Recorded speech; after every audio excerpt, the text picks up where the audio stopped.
Global economies, financial markets, even our own daily lives are experiencing substantial disruption as a result of COVID-19. The world is coping with a significant and important issue. As long-term investors, we want to obsessively worry about the risks in the near term, but remember the important lessons of financial history. And history has shown us over and over again that these periods of uncertainty, volatility, and angst, ultimately, in the fullness of time, appear to be buying opportunities. I'm very fond of Buffett's old adage, be greedy when others are fearful. Fear remains very high today. We expect that in the coming months, economic data and corporate operating results will deteriorate substantially. In meetings with business leaders, they're telling us that visibility in the near-term earnings remain low. If we stop there, then this would be a bleak story, but positives are happening in the background that should be providing investors with hope for the longer term. The battle against COVID-19 continues to focus on flattening the curve or slowing the growth of the number of new cases reported each day. An important positive is the adoption of self-isolation or quarantine that is occurring around the world. We have witnessed that strategy delivering results in other countries. Even now, we're starting to see progress in flattening the curve in many countries around the world. The great personal sacrifice we are all making is working. We continue to monitor this closely, and we expect eventually to see a thawing of the restrictions and the constraints on the broader economy. At the same time, central banks and governments have unleashed an unprecedented amount of stimulus into the economy. In fact, they continue to demonstrate through their actions that they are prepared to do anything and everything needed to backstop the economy and provide liquidity into the financial system. Once we get back to our normal lives, an incredible amount of pent-up demand will exist. The stimulus and liquidity support will help the economy quickly regain its footing. In the midst of the crisis, investors are best to consider the old Gretzky advice of skating to where the puck is going to be. While calling a market at bottom is always difficult, we remain confident that looking out a year or two from now will reflect back on today's prices as a buying opportunity. And we want to ensure that we use this volatility in a crisis to our advantage.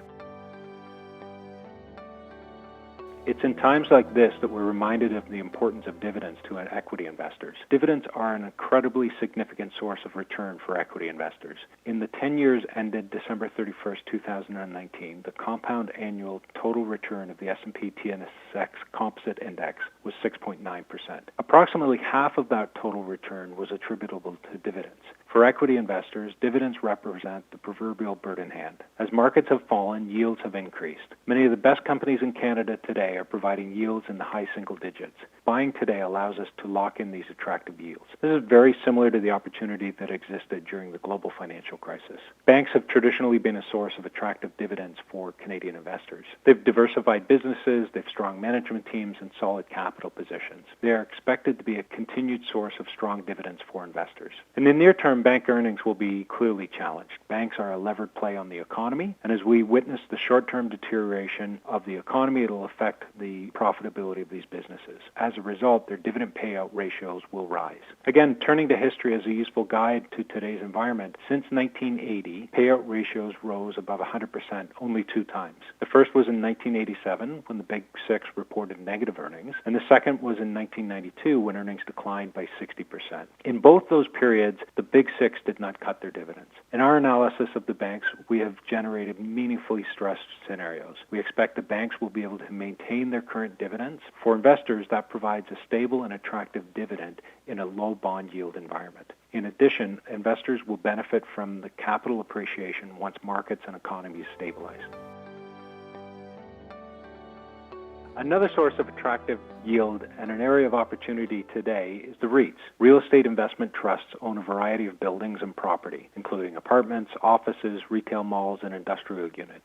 These are hard assets that are foundational to the economy. In addition, the cash flows of these businesses are governed by contractual relationships in the form of leases. Over the last 10 years to December 31st, 2019, the S&P TSX Real Estate Subindex has outperformed the TSX Composite, delivering a total return of 10.3%. Much like other parts of the market, these stocks have experienced substantial volatility recently. This is creating opportunities. In today's environment, REIT operating results will be affected. REITs are working with their tenants to provide relief in the short term. Many are reducing or outright deferring rents for 2 to 3 months. As long-term investors, we look at these buildings that will provide monthly cash flows for 50, 60 years or more. 50 years is 600 monthly payments. So while reducing or foregoing 2 or 3 months in the near term will affect their short-term results, it doesn't meaningfully change the long-term value of these buildings. Yet REIT valuations have declined meaningfully, with many down in excess of 40% from their highs. In today's environment, they're providing dividend yields in the high single digits and very, very attractive valuations for solid businesses.